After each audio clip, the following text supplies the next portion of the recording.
बिस्मिल्लाहिर्रहमानिर्रहीम, अस्सलाम वालेकुम। पाकिस्तान समेत दुनिया भर में इस मंजर पर बात हो रही है कि किस तरह दो शदीद तरीन मुखालिफिन एक दूसरे पर शदीद इल्ज़ामात लगाने वाले इकट्ठे हो गए। अब पाकिस्तान में इसका मुवाजना किया जा रहा है कि जी पाकिस्तान में क्यों नहीं इकट्ठे हुआ जाता, इसका भी जवाब देंगे। लेकिन पहले ये देखिए कि किस तरह न्यूयॉर्क के मेयर ज़ोहरान ममदानी जो डेमोक्रेट से ताल्लुक़ रखते हैं और दूसरी तरफ सदर ट्रंप जो रिपब्लिकन से हैं, दोनों एक दूसरे के खिलाफ थे, एक दूसरे के खिलाफ कैंपेन की इन्होंने। अब ज़ोहरान ममदानी न्यूयॉर्क के जो दुनिया का एक अहम तरीन शहर माना जाता है उसके मेयर बन गए हैं ट्रंप की मुखालफत के बावजूद। उसके बाद ट्रंप इनको बुलाते हैं व्हाइट हाउस अपने ऑफिस और वहां पर ज़ोहरान ममदानी की तारीफें करते हैं। ये सबके लिए हैरान कुन था और इसलिए मनाजिर डिस्कस किए जा रहे हैं कि जी कमाल है। इसलिए अमेरिका अब भी सुपर पावर है और कोई और मुल्क शायद उसको टक्कर नहीं दे सकता कि वहां पर इस तरह के मुखालिफिन भी इकट्ठे हो जाते हैं, बैठते हैं अपने मुल्क की खातिर और तरक्की की बात करते हैं। इसमें ट्रंप ने ज़ोहरान ममदानी की तारीफ की कि मैंने इसकी बातें सुनी है, ये नौजवान बड़ा ज़बरदस्त है और ये अगर कामयाब हो गया तो बहुत बेहतरी आएगी। लोगों ने सख्त सवाल किए कि जी ज़ोहरान ममदानी, आप तो सदर ट्रंप को फाशिस्ट कहते थे, आपका इस पर क्या कहना है? तो फौरी तौर पर इससे पहले के जवाब देते ज़ोहरान ममदानी, सदर ट्रंप ने रोक दिया मेयर को और कहा कि आपको इसकी जवाब देने की जरूरत नहीं, आप कहते हो तो ठीक है, चलता है, कुछ नहीं होता, कोई बात नहीं। अच्छा, फिर यह कहा गया ट्रंप से कि जी आपकी पार्टी के लोगों ने इलेक्शन में इसको जिहादी कहा, आप ये समझते हैं?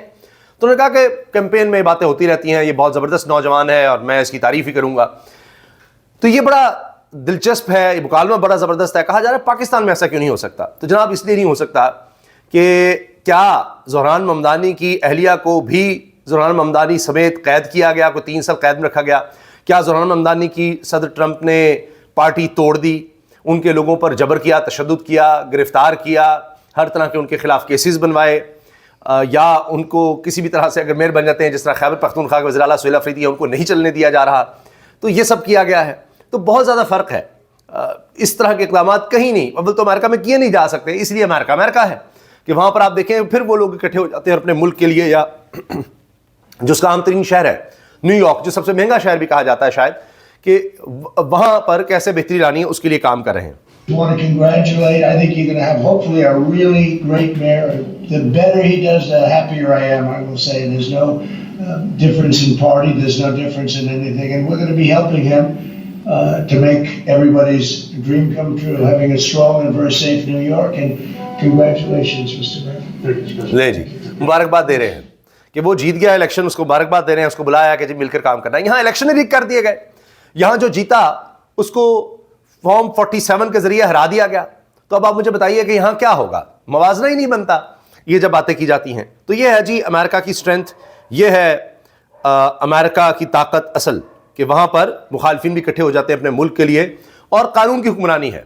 अगर कोई मुखालिफ भी जीत रहा है तो सदर ट्रंप भी ताकतवर होते हुए कि जी कहा जाता है दुनिया का सबसे ताकतवर आदमी है जी, कुछ नहीं कर सका। एक नौजवान ने उसको शिकस्त दे दी और वो उसके साथ बैठा है, उसको शाबाश दे रहा है, उसको कंग्रेचुलेट कर रहा है। ना उस तरह इलेक्शन रिगिंग हुई, ना उसके बाद केसेस बना रहा है, ना उसको गिरफ्तार कर रहा है, ना कह रहा है जी ये नारकोटिक्स में मुलव्वस था, इसके सारे खानदान के खिलाफ ANF के जरिए केस बनाओ, इसका नाम एग्जिट कंट्रोल लिस्ट में डाल दो, ना ये मुल्क से बाहर जा सके। तो एक सूबे का चीफ एग्जीक्यूटिव मुल्क से बाहर नहीं जा सकता, तो मुझे बताइए आम आवाम का क्या हाल होगा? वो देखिए ना, हमारे दोस्त, हमारे छोटे भाई इतने जबरदस्त साफी हैं, फर्रुख शहबाज बड़ाइच। अब एक तो हुकूमत हर एक को कहती है जी ये तो जनाब तहरीक इंसाफ के हक में, फर्रुख शहबाज बड़ाइच पे तो आप किसी भी तरह से ये नहीं कह सकते। इतना इंडिपेंडेंट जर्नलिस्ट, इतना जबरदस्त नौजवान साफी, उसका नाम भी डाल दिया हुआ है जी उस लिस्ट में। वो पाकिस्तान आए तो पता लगा जी आपका तो उस लिस्ट में नाम है, इतनी देर बिठाई रखा, अभी तक नहीं समझ आ सकी। हम साफी पता करवाने की कोशिश कर रहे हैं, वो खुद भी पता करवाने की कोशिश कर रहे हैं, लोगों से पता किया कि वजह क्या है, क्यों नहीं इसको मुल्क से जाने दिया जा सकता? पता ही नहीं, किसी को नहीं पता चल रहा। ये इस मुल्क का हाल है। तो कैसे आप मवाजना कर सकते हैं?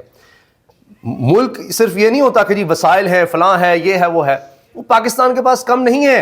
असल चीज है कानून की हुक्मरानी, इंसाफ जो यहां नापैद है, वहां पर कानून की हुक्मरानी है। जिसने इलेक्शन जीता, ठीक है जी, वो आ गया और अब सारे मिलकर काम करेंगे, बात आगे बढ़ेगी। ये जनाब ज़ोहरान ममदानी तो जा नहीं सकता। वो ज़ोहरान ममदानी जो कहता है आज भी कि मैं सदर ट्रंप जिसके साथ दे रहे हैं इसराइल के वज़ीर आज़म का, उसको यहां पर जेल भिजवाऊंगा अगर वो न्यूयॉर्क में आ गया तो, हमने उसको जेल भिजवाना है। उस ज़ोहरान ममदानी से सवाल होता है मेयर बनने के बाद, वो तब भी उस बात पर खड़ा है और सदर ट्रंप जो है वो सुन रहे हैं कि वो कह रहे हैं जी हाँ नस्ल कुशी हुई है वहां पर फ़लस्तीनियों की, तो ये सबको हक है अपनी बात करने का। यहां पर आप देखें अभी ये बात आ रही जी, सेनेटर मुश्ताक साहब जो इसराइल में गिरफ्तार हुए वो यहाँ भी गिरफ्तार हो गए इसराइल के खिलाफ निकलने पर। ये तो यहाँ पर हो रहा है जी हाल। बाकी बुकला निकल रहे हैं। इस दफा कराची से आगाज हो रहा है, इस दफा सिंध से आगाज हो रहा है, सिंध की धरती से आगाज हो रहा है जी, कराची से आगाज हो रहा है। बुकला निकल आए हैं और 27वीं आईनी तरमीम के खिलाफ निकले हैं। इनको बुकला को कन्वेंशन नहीं करने दिया गया, उस पर ये शदीद गुस्से में आ गए कि कन्वेंशन नहीं करने दिया जा रहा। पहली दफा हुआ है तारीख में कि हाई कोर्ट के अंदर वुकला को रोक दिया गया। बाहर तो और बात है ना जी, बाहर सड़कों पर नहीं आसमान, हाई कोर्ट के अंदर कन्वेंशन नहीं करने दिया गया। फिर वुकला गुस्से में आए और उन्होंने फिर जो पुलिस वाले थे उनके साथ ये शुरू करना शुरू कर दिया, वुकला को धक्के दिए। ये देखिए एंटी राइट फोर्स थी, वुकला से जबरदस्ती की, वुकला ने भी आग से मारना शुरू कर दिया। तो इसमें कह रहे हैं जी पुलिस वालों की वर्दी फट गई। ये देखिए, ये पुलिस वालों से ज्यादा वुकला आ गए। वुकला उनको रोकते भी रहे अपने साथियों को, उन्होंने कहा जी ये तो जुल्म की इंतहा कर दी इन्होंने। ये देखा क्या हाई कोर्ट बार के अंदर नहीं हम कर सकते कन्वेंशन, तो उस पर ये अब हाथापाई गुत्थम गुत्था हुए हैं। याद ये देख, ये कोई वकील गिर गए हैं और पुलिस कह रही है जी हमारे कपड़े फाड़ दिए हैं। ये देखिए, ये अब काम शुरू हो चुका है। सिर्फ यही नहीं है, इसके साथ साथ आप देखें किस तरह वुकला ने जज्बा दिखाया है और उनको कन्वेंशन नहीं करने दिया गया। कन्वेंशन अगर नहीं करने दिया गया तो वहां इहाते में शुरू हो गए इनकलाब, इनकलाब के नारे लग रहे हैं, आजादी के नारे हैं।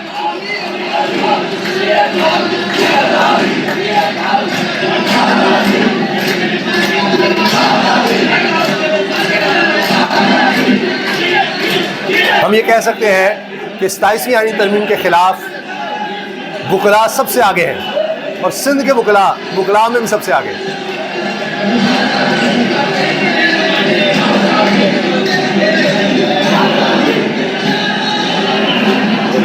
हम लेके रहेंगे आज़ादी, हम लेके रहे आज़ादी। ये सिंध के वुकला हैं, सबसे आगे नजर आ रहे हैं और खौफ के बुत इन्होंने तोड़ दिए।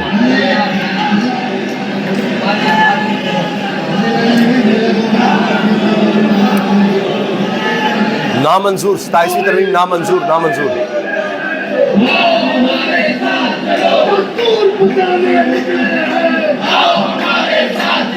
हम आइन बचाने निकले हैं, आओ हमारे साथ चलो। हम दस्तूर बचाने निकले हैं, आओ हमारे साथ चलो।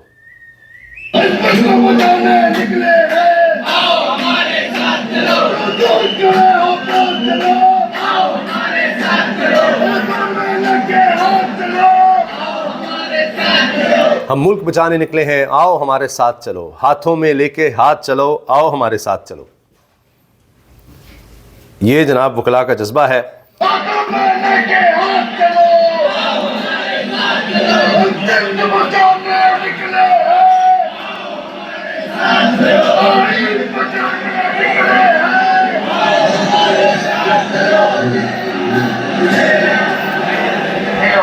आइन और दस्तूर बचाने के लिए जनाब वुकला निकल आए हैं हुकूमत के लिए।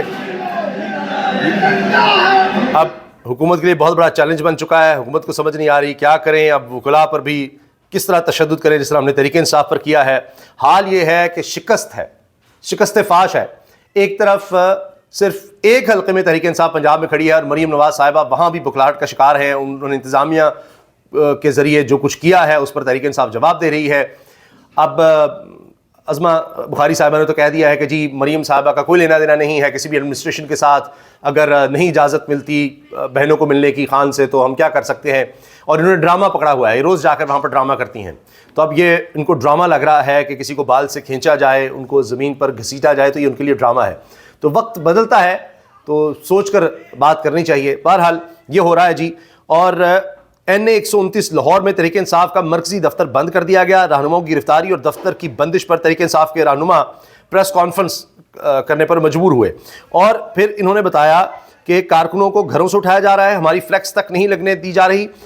अगर आप इस प्रोसेस को फ्री एंड फेयर नहीं करवा सकते तो फिर ये ड्रामा करने की क्या ज़रूरत है। इलेक्शन लड़ो, मैदान में आओ, अवाम फैसला करेगी कौन हुकूमत करेगा। ये तहरीक इंसाफ के रहनुमाओं ने प्रेस कॉन्फ्रेंस की है, इनके लोगों को गिरफ्तार भी किया गया है और इनको कैंपेन भी नहीं करने दी जा रही, जबकि आप ये देखें कि सारी मशीनरी उनके साथ है। और जिन हलकों में तहरीक इंसाफ ने बायकॉट किया है वहां पर वुज़रा जा जाकर कैंपेन कर रहे हैं, वज़ीर तालीम भी वहां पर गए हुए हैं, वो भी कैंपेन कर रहे हैं, लेकिन इलेक्शन कमीशन को ये कुछ नजर नहीं आएगा। उनको सुहेल अफरीदी जरूर नजर आ जाएगा, तहरीक इंसाफ नजर आ जाएगी, लेकिन यहां वुज़रा जा रहे हैं, उनको नोटिस जरूर भेजे जा रहे हैं, लेकिन उसके बाद नए वुज़रा आ जाते हैं। अगर राना सनाउल्लाह को बुलाया गया है तो उन्होंने कहा अच्छा क्या फर्क पड़ता है, राना सनाउल्लाह तो कैंपेन कर ही रहे हैं अपने दामाद की, लेकिन वहां पर सूबाई वुज़रा भी पहुंच गए हैं कि जी आए, उनको पता है अंदर खाता क्या इलेक्शन कमीशन अपना है। सिकंदर सुल्तान राजा नहीं करवाए नहीं ये 8 फरवरी 2024 के इलेक्शन, तो उनके लिए कोई मसला नहीं। इसके अलावा ये देखिए कि पंजाब हुकूमत ने तहरीक इंसाफ के 13 कारकुनों को गिरफ्तार कर लिया। किस तरह? डीसी ननकाना के हुक्म पर 10 रोज के लिए जेल में बंद कर दिया। ये जी यहां पर इलेक्शन हो रहे हैं, तो जब आप ये करेंगे तो कारकर्दगी तो फिर यही होनी है। पाकिस्तान में बेरोजगारी में इजाफा 7% के करीब पहुंच गई, लेबर फोर्स सर्वे, ये मेहताब हैदर साहब ने जियो में खबर दी है जंग में। आप ये अंदाजा लगाइए कि अपना ही रिकॉर्ड टूट गया है, पहले 6% से ज्यादा थी, अब 7% पर पहुंच गई है बेरोजगारी। और क्रैकडाउन फिर भी जनाब हमने करना है और भरपूर करना है, खौफनाक किस्म का करना है। ये देखिए आप, ये सबूत के साथ ये वजीर तालीम वहां पर जाकर नारे लगवा रहे हैं जहां पर इलेक्शन का ही बायकॉट किया हुआ है तहरीक इंसाफ ने।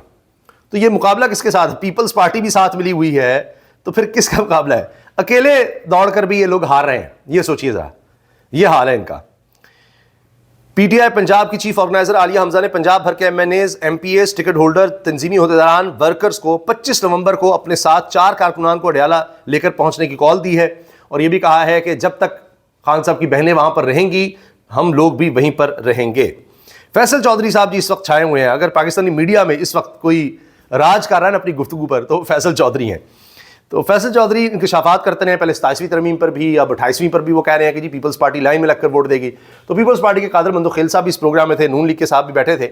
यहां पर इन्होंने इंकशाफ किया फैसल चौधरी ने, इकबाल संघेड़ा को पंजाब पुलिस ने फरार कराया, किसी और महकमे ने आकर पकड़ा। पंजाबी में कहते हैं काली तीतरी कमादों निकली ते उड़दी नू बाज पै गया, यानी अगर कोई तीतर उड़ रहा था उसको आजाद करने लगे तो ऊपर से बाज ने आकर पकड़ लिया। संघेड़े को तो बाज पड़ गए, उन्होंने चिड़ा उड़ाया था, यानी पंजाब हुकूमत तो उसको निकाल रही थी लेकिन ऊपर से कोई और आ गया और उन्होंने उसको पकड़ लिया। पाकिस्तानी फौज में ऐसी कोई चीज नहीं आ रही कि जनरल बाजवा को कुछ हो। नवाज शरीफ की नाअहली, पनामा पेपर्स को आखिरी हद तक लेकर जाना।